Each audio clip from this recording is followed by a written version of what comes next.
नमस्कार मित्रों, क्या हाल चाल सबके। आशा करता हूँ आप सभी बढ़िया होंगे, स्वस्थ होंगे, मस्त होंगे और आप सभी अपना लोग अच्छा काम कर रहे होंगे। तो आप सभी से एक रिक्वेस्ट है कि न्यूज़ जानने से पहले अगर आप चैनल पर नए हैं तो चैनल को ज़रूर सब्सक्राइब करें और हमें प्लीज़ सपोर्ट करें। तो चलिए जानते हैं कि आज 7 दिसंबर को क्या खास हुआ था। तो आज 7 दिसंबर को हम लोग सशस्त्र सेना झंडा दिवस मनाते हैं और आज जानते हैं आज है 7 दिसंबर, दिन है शनिवार, महीना है मार्गशीर्ष और षष्ठमी। चलिए फटाफट खबरों का रुख करते हैं और जानते हैं कि क्या क्या हुआ।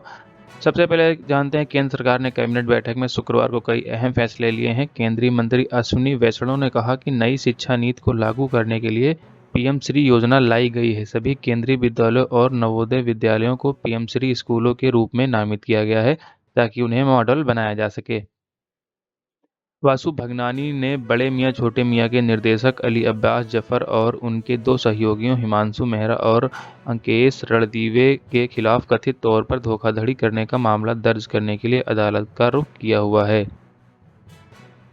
अवैध गैस गोदाम में हुई घटना, कई लोग गंभीर रूप से घायल, मौके पर पुलिस व दमकल की टीम उपस्थित। राजधानी लखनऊ में शुक्रवार की देर शाम अवैध गैस गोदाम में भीषण ब्लास्ट हो गया। हादसे में कई लोग गंभीर रूप से घायल हो गए हैं। घटना से क्षेत्र में दहशत फैल गई है, लोगों घरों से बाहर निकल गए हैं। सूचना पर पहुंची पुलिस ने घटना की जानकारी ली है। 10% भूखंड देने समेत अन्य मांगों को लेकर संयुक्त किसान मोर्चा के आह्वान पर शुक्रवार को दिल्ली कूच करते 50 से अधिक किसानों और महिलाओं को पुलिस ने परी चौक पर ही रोक लिया। इसके बाद 45 किसानों को गिरफ्तार कर लुक्सर जेल में भेज दिया गया है। इस दौरान पुलिस और महिलाओं किसानों में धक्का मुक्की व नोकझोंक भी हुई। कुछ युवकों ने वीडियो बनाने का प्रयास किया तो उन्हें पुलिस ने पकड़कर किसानों के साथ भी जेल भेज दिया है। जेपी डुमिनी ने दक्षिण अफ्रीका के सीमित ओवर के बल्लेबाजी कोच से पद इस्तीफा दे दिया है। निजी कारण का दिया है हवाला। क्रिकेट दक्षिण अफ्रीका ने डुमिनी के इस्तीफे की पुष्टि कर दी है। 40 वर्षीय डुमिनी 2023 वनडे विश्व कप और टी20 विश्व कप के लिए कोचिंग स्टाफ का हिस्सा भी थे। डॉक्टर भीमराव अंबेडकर परिनिर्वाण दिवस में अखिलेश यादव बोले, पीडीए के लिए संजीवनी है संविधान, भाजपा सरकार कर रही है कमजोर। सपा ने प्रदेश में डॉक्टर भीमराव अंबेडकर को परिनिर्वाण दिवस पर उन्हें याद किया। इस मौके पर अखिलेश यादव ने भी कहा कि संविधान पीडी के लिए संजीवनी है, भाजपा सरकार से कमजोर कर रही है। इंडिया इंफ्रास्ट्रक्चर फाइनेंस कंपनी में असिस्टेंट मैनेजर बनने का सुनहरा मौका है। 55,000 तक आपको सैलरी भी मिल सकती है। इंडिया इंफ्रास्ट्रक्चर फाइनेंस कंपनी में ग्रुप ए पदों पर भर्ती होनी है। असिस्टेंट मैनेजर की रिक्तियां भी अधिसूचित की गई हैं। चयन होने पर 55,000 तक मिलेगी सैलरी। अधिक जानकारी के लिए आप इनके वेबसाइट पर विजिट भी कर सकते हैं। 5 अगस्त 2024 को बांग्लादेश में जारी हिंसा के बीच प्रधानमंत्री शेख हसीना ने देश छोड़ दिया था। देश में सत्ता परिवर्तन होने के साथ ही बड़े पैमाने पर हिंदू घरों और मंदिरों में तोड़फोड़ भी की गई थी। अल्पसंख्यकों, खासकर हिंदुओं के खिलाफ ये हिंसा अभी भी जारी है। शुक्रवार को राष्ट्रीय राजधानी में सोने का भाव 79,150 रुपये प्रति 10 ग्राम पर स्थिर रहा। हालांकि चांदी 300 रुपये की गिरावट के साथ 93,500 रुपये प्रति किलोग्राम पर आ गई है। 99.5% शुद्धता वाले सोने का भाव भी शुक्रवार को 78,750 रुपये प्रति 10 ग्राम पर स्थिर रहा। 10वीं सिविल सेवा परीक्षा में नॉर्मलाइजेशन के विरोध में शनिवार को दोपहर में बीपीएससी कार्यालय के पास पहुंचे अभ्यर्थियों पर पुलिस ने लाठीचार्ज किया। फिर खान सर समेत कई लोग हिरासत में ले लिए गए हैं। अब आयोग के अध्यक्ष पर नॉर्मलाइजेशन का बयान भी सामने आ गया है। कांग्रेस ने दिल्ली विधानसभा चुनाव में आम आदमी पार्टी को घेरने की रणनीति पर काम शुरू कर दिया है। कांग्रेस की योजना है कि आप प्रमुख अरविंद केजरीवाल समेत उसके तमाम बड़े नेताओं के खिलाफ अपने कद्दावर चेहरों को मैदान में उतारे। कांग्रेस का उद्देश्य आपके प्रमुख नेताओं को उनके क्षेत्रों में ही व्यस्त रखना है ताकि वे अन्य क्षेत्रों में प्रचार भी न कर सकें। पंजाब के किसान अपनी मांगों के लिए फरवरी से शंभू बॉर्डर पर मोर्चा लगाकर बैठे हैं। अब किसानों ने पैदल दिल्ली जाने का ऐलान भी कर दिया है। इसी बीच 7 किसानों को घायल होने की खबर सामने आई है। पटना में बीपीएससी अभ्यर्थियों को विरोध जताना महंगा पड़ गया है। पुलिस ने अभ्यर्थियों पर जमकर लाठीचार्ज कर दिया है। कई अभ्यर्थी इस लाठीचार्ज में घायल भी हो गए हैं। छात्र परीक्षा पर स्टे लगाने की मांग कर रहे हैं, लेकिन विभाग इसके लिए तैयार नहीं हो रहा है। दिल्ली के मुखर्जी नगर और गांधी विहार के छात्र भी बीपीएससी एग्जाम के खिलाफ नॉर्मलाइजेशन के विरोध पर सड़कों पर उतरकर प्रोटेस्ट कर रहे हैं। सीरिया के गंभीर हालत पर भारत चिंतित, देर रात जारी की एडवाइजरी, कहा जल्द से जल्द वहां से निकलें। विदेश मंत्रालय ने सीरिया में वर्तमान में सभी भारतीयों से दशमिक में भारतीय दूतावास के संपर्क में रहने की अपील की है। इसके अलावा सलाह दी गई है कि जो लोग वहां से निकल सकते हैं वे जल्द से जल्द उपलब्ध वाणिज्यिक विमानों के जरिए से एरिया छोड़ दें। बारिश बढ़ाएगी यूपी में ठिठुरन, अगले 2 दिन ज्यादा सर्द होंगी रातें और मेरठ समेत इन जिलों में जलाने पड़ेंगे अलाव। उत्तर प्रदेश के कई जिलों में अच्छी खासी सर्दी पड़ रही है।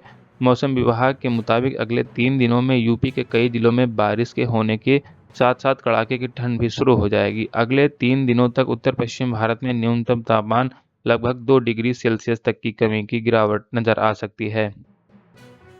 फर्जी मेडिकल डिग्री घोटाले का आरोपी निकला कांग्रेस का पूर्व नेता, बीजेपी ने घेरा तो कांग्रेस ने भी दी सफाई। पुलिस ने गुरुवार को गुजराती एवं उसके सहयोगी बीएम रावत और 10 अन्य चिकित्सकों सहित 13 लोगों को गिरफ्तार कर लिया है। पुलिस ने उनके पास से कथित तौर पर फर्जी bachelor of electro homeopathy medicine and surgery की डिग्री भी बरामद की है। भस्म आरती में ड्राई फ्रूट भांग से सजे बाबा महाकाल, नंदी हॉल से दर्शन के लिए नई व्यवस्था की गई शुरुआत। भस्म आरती के दौरान बाबा महाकाल का भांग और ड्राई फ्रूट से अद्भुत श्रृंगार किया गया, जिसे देखकर श्रद्धालु अभिभूत हो गए। महानिर्वाणी अखाड़े की ओर से बाबा महाकाल को भस्म की अर्पित की गई। केंद्रीय गृह मंत्री के आदेशों पर थानों का हो रहा सर्वे, बांटे बदमाश, 15 दिसंबर तक चलेगा विशेष अभियान। पुलिस उपायुक्त स्तर के पुलिस अधिकारी को 1 या 2 पुलिस स्टेशन दिए गए हैं। विशेष पुलिस आयुक्त स्तर के पुलिस अधिकारियों को सब डिवीजन में 2 या 3 पुलिस स्टेशन देते हैं। दिल्ली पुलिस के सभी पुलिस स्टेशनों को सर्वे में लगाया गया है। चीन की फिर ताइवान को घेरने की कोशिश, समुद्री सीमा के पास 15 एयरक्राफ्ट नौसैनिक पोत भेजे। ताइवान का कहना है कि वह चीन के हरकतों पर निगरानी रख रहा है। एक दिन पहले यानी कि शुक्रवार को भी चीन के 16 एयरक्राफ्ट और 13 नौसैनिक पोतों के अलावा 2 आधिकारिक जहाज ताइवान की सीमा के पास देखे गए थे। प्रदेश में शिक्षक बनने का बड़ा मौका, एलटी ग्रेड और प्रवक्ता के खाली पदों को भरने की प्रक्रिया जल्द होगी शुरू। यूपी में शिक्षक बनने का बड़ा मौका मिलने जा रहा है। प्रदेश के राजकीय इंटर कॉलेज यानी कि जीआईसी में एलटी ग्रेड व प्रवक्ता के खाली पदों को भरने की प्रक्रिया जल्द ही इसी महीने में पूरी की जाएगी। केंद्र सरकार ने मध्य प्रदेश में 11 केंद्रीय विद्यालयों को दी मंजूरी। सीएम ने पीएम नरेंद्र मोदी का माना आभार। प्रधानमंत्री नरेंद्र मोदी की अध्यक्षता में आर्थिक मामलों की कैबिनेट समिति ने मध्य प्रदेश के लिए 11 केंद्रीय विद्यालयों को स्वीकृति प्रदान की है। मुख्यमंत्री डॉक्टर मोहन यादव ने प्रधानमंत्री नरेंद्र मोदी का आभार भी जताया। दिलजीत दोसांझ की कॉन्सर्ट में पहुंची दीपिका पादुकोण, स्टेज पर ही गायक को सिखाई कन्नड़ भाषा। दीपिका पादुकोण दिलजीत दोसांझ के बेंगलोर कॉन्सर्ट में पहुंची। इतना ही नहीं, उन्होंने स्टेज से दिलजीत को कन्नड़ भाषा बोलनी भी सिखाई। इसका वीडियो जमकर सोशल मीडिया पर वायरल हो रहा है। खालिस्तानियों के निशाने पर थाने अमेरिका में बैठा आतंकी पासिया बड़ी साजिशों को अंजाम देने में जुटा है। कनाडा, अमेरिका, पाकिस्तान और अन्य देश से ऑपरेट हो रहे खालिस्तानी संगठन अपने मुख्य हैंडलरों के जरिए पंजाब में लगातार बड़ी साजिशों और आतंकी घटनाओं को अंजाम देने में जुटे हुए हैं। इसमें पाकिस्तान की खुफिया एजेंसी आईएसआईएस भी इनकी मदद कर रही है।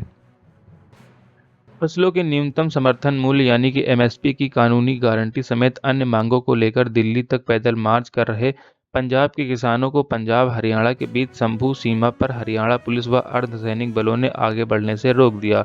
पुलिस व किसानों के बीच करीब 2.5 घंटे चले टकराव में पुलिस ने मिर्ची स्प्रे व आंसू गैस के गोले दागे, जिसमें 15 किसान घायल भी हो गए हैं।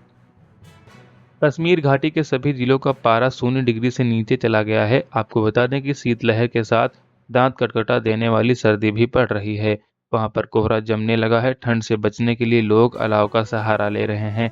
जम्मू कश्मीर में संभाग में भी रात के तापमान में गिरावट आई है। प्रदेश के अधिकांश हिस्सों में न्यूनतम तापमान सामान्य से -1 डिग्री से -6 डिग्री तक दर्ज किया गया है। श्रीनगर में -4.1 डिग्री के साथ वीरवार की रात सीजन की सबसे ठंड रात रही। महाराष्ट्र के डिप्टी सीएम अजीत पवार को शपथ लेने के अगले दिन ही बेनामी संपत्ति ट्रिब्यूनल से बड़ी राहत मिली है। 2021 में बेनामी संपत्ति मामले में जब्त की गई अजीत पवार की संपत्तियों को मुक्त कर दिया गया है। दिल्ली में बेनामी संपत्ति लेन देन रोकथाम अपीलीय न्यायाधिकरण के आदेश के बाद आयकर विभाग ने यह कार्रवाई की। न्यायाधिकरण ने अजीत और उनके परिवार के खिलाफ बेनामी संपत्ति के स्वामित्व के आरोपों को खारिज कर दिया था। भारत ने शुक्रवार को पाकिस्तान से जैश-ए-मोहम्मद के प्रमुख मसूद अजहर के खिलाफ करने की मांग की है। भारत का यह बयान उस रिपोर्ट के बाद आया है जिसमें कहा गया था कि अजहर ने हाल ही में पाकिस्तान के बहावलपुर में एक सार्वजनिक सभा में भाषण दिया था। कनाडा के ओंटारियो प्रांत में एक 22 वर्षीय भारतीय छात्र की हत्या का मामला सामने आया है। एक झगड़े के दौरान छात्र की चाकू घोंपकर हत्या कर दी गई। पुलिस ने इस मामले में मृतक छात्र के साथी को गिरफ्तार कर लिया है। उस पर सेकंड डिग्री हत्या का आरोप भी लगाया गया है। बद्रीनाथ हाईवे पर बिरही में एक सेना का वाहन अनियंत्रित होकर हाईवे की डिवाइडर तोड़कर एक टीले में जाकर अटक गया। यह जोशीमठ में तैनात मद्रास रेजिमेंट के जवानों का वाहन था जो ज्योतिर्मठ से देहरादून की ओर जा रहा था। कुछ जवान घायल भी हुए हैं। आपदा प्रबंधन अधिकारी नंद किशोर जोशी ने बताया कि घायलों को रेस्क्यू किया जा रहा है। बीपीएससी 17वीं प्रीलिम्स परीक्षा में नॉर्मलाइजेशन को लेकर अभ्यर्थियों ने पटना में प्रदर्शन किया। यहां तक कि खान सर भी अभ्यर्थियों के समर्थन में आगे आए। इसी बीच बीपीएससी ने शुक्रवार को नॉर्मलाइजेशन लागू होने की खबर का खंडन भी किया है। एक आधिकारिक प्रेस नोट जारी कर बीपीएससी ने कहा कि सोशल मीडिया पर भ्रामक जानकारी फैलाई जा रही है, जबकि आयोग खुद हैरान है कि नॉर्मलाइजेशन की प्रक्रिया अपनाए जाने के संबंधी कोई प्रस्ताव ही नहीं था। छत्तीसगढ़ में 200 नक्सलियों ने किया एक साथ हमला। सुरक्षा बलों ने दिया मुंहतोड़ जवाब। 4 घंटे तक लगभग गोलीबारी चली। सुरक्षा बलों के हाथ लगातार मात खा रहे नक्सली बौखलाहट में आ गए हैं। जीड़पल्ली में 2 दिन पहले खोले गए नए कैंप में गुरुवार रात 200 नक्सलियों ने हमला बोल दिया, लेकिन सतर्क जवानों ने इसे नाकाम कर दिया। इस दौरान 2 जवान मामूली रूप से घायल भी हो गए हैं। नक्सलियों ने बैरल, ग्रेनेड लॉन्चर व हथियारों से कैंप पर 4 घंटे तक गोलीबारी भी की। संभल हिंसा में यूपी पुलिस का समर्थन करने पर पत्नी को बोला काफिर, 3 तलाक दिया। एसएसपी से एक्शन की मांग कर रही है। संभल हिंसा के दौरान पुलिस कार्रवाई का समर्थन करने पर एक महिला को उसके पति ने काफिर कहकर 3 तलाक दे दिया है। महिला ने एसएसपी कार्यालय में शिकायती पत्र देकर पति के खिलाफ कार्रवाई की मांग भी की है। महिला का आरोप है कि उसका पति उसे दहेज के लिए प्रताड़ित करता था और उसकी बेटी के साथ छेड़छाड़ भी करता था। हरियाणा पंजाब शंभू बॉर्डर पर किसान विभिन्न मांगों को लेकर प्रदर्शन कर रहे हैं। किसान नेता सरवन सिंह पंधेर के अनुसार किसान सरकार से बातचीत का इंतजार करेंगे, अन्यथा 101 किसानों का जत्था 8 दिसंबर को दोपहर 12 बजे दिल्ली की ओर कूच करेगा। गस एटकिंसन ने हैट्रिक लेकर रचा इतिहास। न्यूजीलैंड का बांधा पुलिंदा खत्म किया 16 साल का सूखा। वेलिंगटन में न्यूजीलैंड और इंग्लैंड के बीच खेले जा रहे दूसरे टेस्ट मैच में इतिहास रच दिया गया है। ये काम किया है इंग्लैंड के तेज गेंदबाज गस एटकिंसन ने इस मैच में हैट्रिक ली है। उनके टेस्ट कैरियर की पहली हैट्रिक है। इसी के साथ उन्होंने 16 साल के सूखे को खत्म करते हुए ये बड़ा काम किया है। बने रहिए डेली न्यूज विद अनुराग के साथ, क्योंकि यहाँ पर खबरों का सिलसिला लगातार जारी है और आपकी हर खबर यहाँ पर काम की दिखाई जाती है। तो चैनल को प्लीज़ सब्सक्राइब करके हमें ज़रूर सपोर्ट करें।